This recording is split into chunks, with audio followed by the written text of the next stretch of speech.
Hello and welcome to Module 11 of Linking Literacy and Assessment. This, in this module, we're going to talk about the various assessment procedures in schools. And the reason we're going to talk about this is that um, depending on the school where you will teach, you're going to have lots of different assessments that you'll be required to give. I know when I was teaching in elementary schools, I taught in 3 different counties, and in each county there were various requirements for the teachers for the different assessments of literacy that we had to give. And even within the counties, each time we got a new principal or a new literacy coordinator or something like that, that person came with their own idea of what assessments they would want us to give, and that changed everything up a bit. So in this module, what you're going to be doing, one of your assignments is to go and check out the assessments that are required at a certain school, and you're going to be talking about those. Now, the question itself has all of the different parts and questions that you'll need to answer within that. I have found that students who actually go and interview somebody about the assessments tend to do really well and find out some great information um, in this module. If you can't actually go and interview somebody, a phone interview is a great idea. If that's not going to work out time-wise, even an email interview or Skype would be great. If that is still not possible to actually talk to or communicate with a person, then the other option you have is to get the information from their website. Of course, the best option would be an interview combined with information from the website, so that you can really figure out the pros and cons of the various assessments that these teachers are required to give to their students, and how they can use that information to then instruct those students to the best of their ability. So that is your written assignment this week.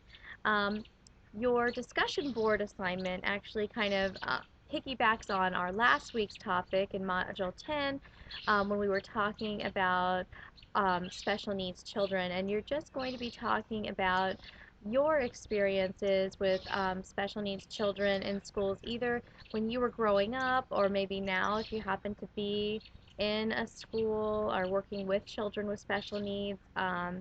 If you have special needs of your own and you wish to talk about those, or if your children do, of course, do not feel obligated to talk about your own personal experiences, but if you do feel that that would be helpful and you would like to share, then please do so in that discussion board in this module.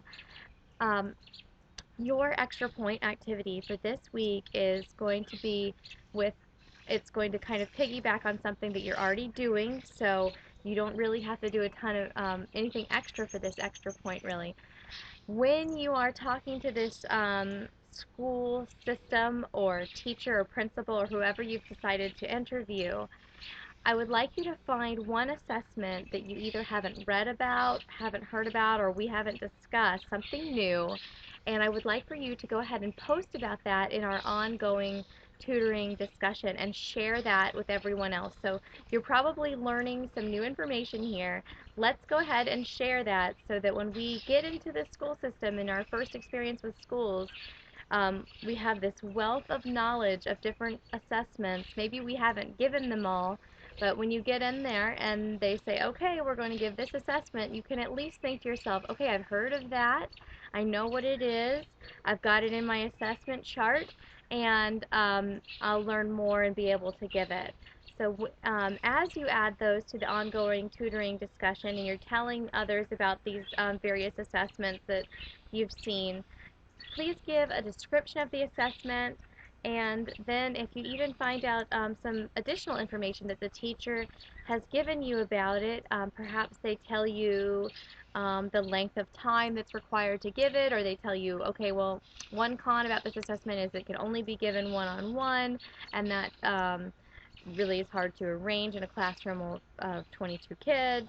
So just some information that the teachers give you, pros and cons of that assessment. Um, you can add that to your assessment chart. The assessment chart actually won't be collected again in this course, but I do think it will be a tool that you can use again later when you're teaching. And like I said, if you're hearing about an assessment that you'll be required to give, you can just look there and it'll be right there at your fingertips, and at least you'll have a snippet of information um, about the various tests that you might encounter in the teaching world. That's it for this week. As far as your assignments go, you get the written assignment where you're talking about assessment procedures in school. You have a discussion board about special needs and your experiences there. And then I do want to talk a little bit about your Module 12 assignments. Um, in Module 12, you have some major assignments that you have hopefully been working on all along. Your portfolio you've been working on since day one. Hopefully you're adding to that so that it is not a big amount of work here in the last module of the class. Your summative assessment is also due in Module 12. That you'll be working on usually about the last 3 weeks of class, so make sure that you plan time to meet with the child you are tutoring. You'll have to meet with them at least once and sometimes up to 3 different times to re-give the assessments you gave at the very beginning, and you're going to be talking about those results in your summative assessment. You can talk about the growth the child experienced in those areas or lack thereof if that was the case. Uh, and then maybe your ideas of what instruction the child needs as we proceed. If you were to proceed with this child, what would you still be doing? Please use the templates that have been provided for you for both of those assignments. I think that it will guide you and make sure that you answer every part of the question that is asked of you. With that, make sure that you do review that question and the rubric multiple times. It's very multi-stepped, so I want you to make sure you get every piece in there. Sometimes at this point in the course, I have students who are a bit worried about their grades. Not that grades are the only reason that we are working hard. Of course, the most important thing is to um, get this information in you so that you can be the best teacher that you can be. But I do want to, if you look at the mathematics of the grades in this course, you might be thinking your grade is a bit low at this point, and that's because it's actually not.